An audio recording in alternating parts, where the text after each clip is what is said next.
உங்களுக்கு தான் ஆண்டவர் வாக்கு கொடுக்கிறார். வெளிநாடு ஒன்றுக்கு ஊழியத்துக்கு போயிருந்த போது ஒரு அன்பான சகோதரர் அவருடைய வீட்டிலே எங்களை தங்க வைத்திருந்தாராம். அந்த வீட்டுக்கு அழைச்சிட்டு போன அந்த தெருகு குறுகினரு, எங்க பார்த்தாலும் ஜன கூட்டம், ஒரு மாதிரி கலவர பூமி மாதிரி இருக்குது. வீட்டுக்குள்ள வேகமா கூட்டிட்டு போயிட்டாங்க. வீட்டு விட்டு வெளியே வந்துடக்கூடாது, வெளியே இறங்கினாலே பிரச்சனை தான், இது ஒரு சரியான இடமே இல்லை பிரதர், எங்களுக்கு இந்த இடம் அமைதி இல்லாத இடம், ரவுடிகள் குடிகாரங்க துன்மார்க்கர் சுற்றி திரிகிற இடம், வீட்டுக்குள்ள இருக்க வரைக்கும் சேஃப், வெளியே இறங்கினாலே பயமா தான் இருக்கும்னு சொன்னாங்க. இந்த மாதிரி இடத்துல இந்த ஆண்டவர் மாற்றி எங்களுக்கு ஒரு நல்ல அமைதியான சூழ்நிலை தரணும், ஜெபிங்கன்னு சொன்னாங்க.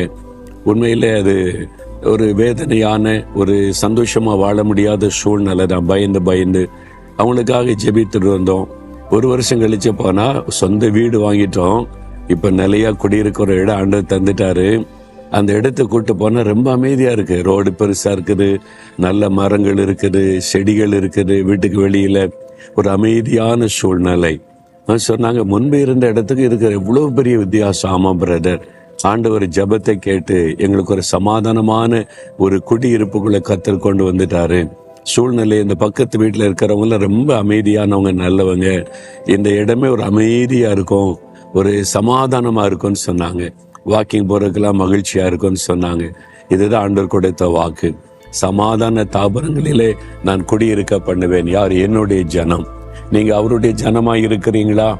ஆண்டவருடைய பிள்ளைகளா இருக்கிறீங்களா? தேவ ஜனம்னா எப்படி இருக்கணும்? அவர் பரிசுத்தமுள்ளவரா இருக்க போல பரிசுத்தமா இருக்கணும். அவர் அன்புள்ளவரா இருக்கிறத போல அன்பா இருக்கணும்.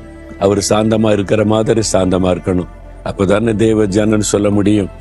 இஷ்டப்படி பாவத்துல வாழ்ந்து கொண்டு நானும் தேவ ஜனந்தான், அவர் என்னை ஆசீர்வதிக்கணும்னு எப்படி முடியும்? அப்ப இயேசுவை நம்முடைய உள்ளத்துல சொந்தமாக்கி கொண்டு, ஆண்டவரே நான் உம்முடைய பிள்ளை, உம்முடைய ஜனம் அப்படின்ற அனுபவத்தை நீங்க பெற்றுக்கொண்டீங்கன்னா உங்களுக்காக எல்லாத்தையுமே கர்த்தர் செய்வார்.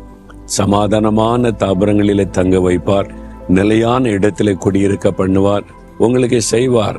சொந்த வீடு தருவார், நிலையான ஒரு வேலை தருவார், நிலையான பிசினஸ் தருவார்.